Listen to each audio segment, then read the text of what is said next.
Saya sendiri duduk di Malaysia selama 21 tahun. Saya dah tahu kebaikan, keburukan, cara sopan santun, budaya, duduk sekelilingnya orang rakyat Malaysia. So, untuk menyuarakan sesuatu isu yang tak ada fakta yang betul di platform yang besar, saya rasa ia mengakibatkan menjejaskan nama Malaysia lah.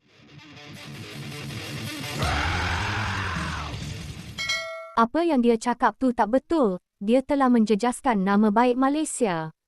Itulah kenyataan yang dikeluarkan seorang wanita Rohingya dikenali sebagai Sharifah Shakirah apabila individu ini mengulas mengenai tindakan aktivis pelarian Rohingya Nur Azizah yang telah memburukkan nama Malaysia di mata dunia baru-baru ini.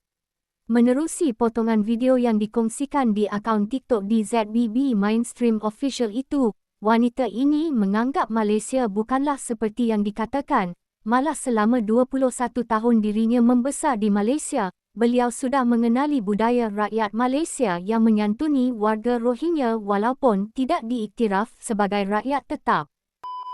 But I just want to say that apa yang dia cakap tu memang tak betul lah, memang salah. Sebab dia tak ada pengalaman duduk di Malaysia macam seperti saya yang lain-lain bertahun-tahun. Saya sendiri duduk di Malaysia selama 21 tahun. Saya dah tahu kebaikan, keburukan,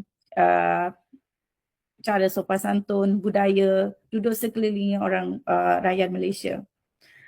So, untuk menyuarakan sesuatu isu yang tak ada fakta yang betul di platform yang besar, saya rasa ia mengakibatkan menjejaskan nama Malaysia lah, menjejaskan seorang negara yang terlalu baik kepada kami kan, terlalu menjaga kami, bagi tempat perlindungan walaupun tak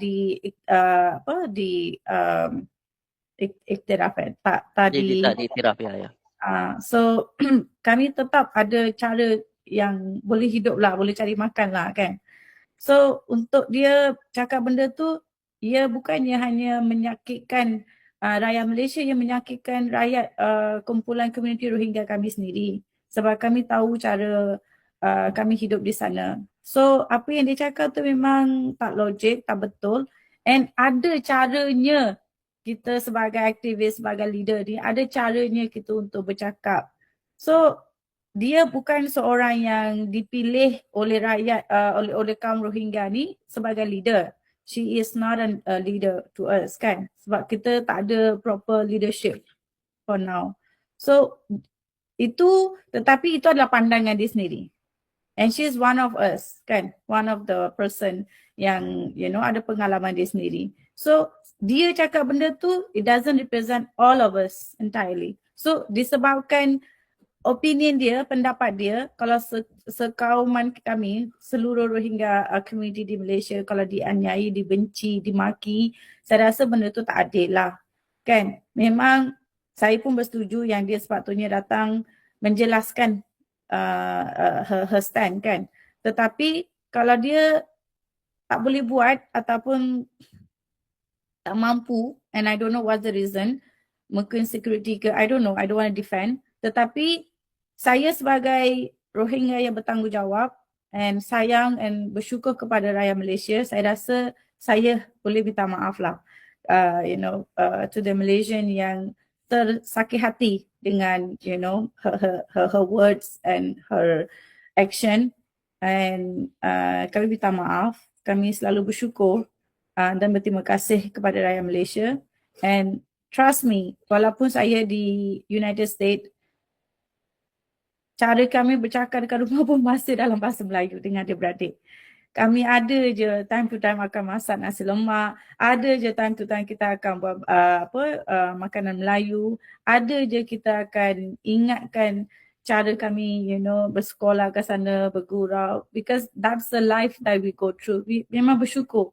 Semalam I talked to this lady, she spent about I think 30 ke 40 years kat Malaysia. And baru tu dia datang ke United States lah. Saya tanya dia, what is your pendapat? Apa yang sedang berlaku kat sana? Apa yang you rasa one of our sister cakap benda ni? Dia rasa dia marah lah. Dia kata this is not how I used to live in Malaysia. Dia bagi tahu pengalaman dia di mana orang jiran-jiran dia baik kat dia. They give them clothes, they give them the kids food, makanan ringan. They take care of them. Dia kata setiap kali dia dapat pelukan daripada the Malaysian the neighbors, they peluk saying that, oh, you are my Muslim brother, you are the Rohingya brother and sister. Dan dibagi kasih sayang, penghormatan yang kami tak didapat di negara kami sendiri. Kami dibenci di sana. Sebab kan kami ni Muslim. So bila ada Muslim brother and sister yang hug us, give that respect, it's mean a lot. And benda ni kita tak boleh lupakan. Subscribe with notifications on.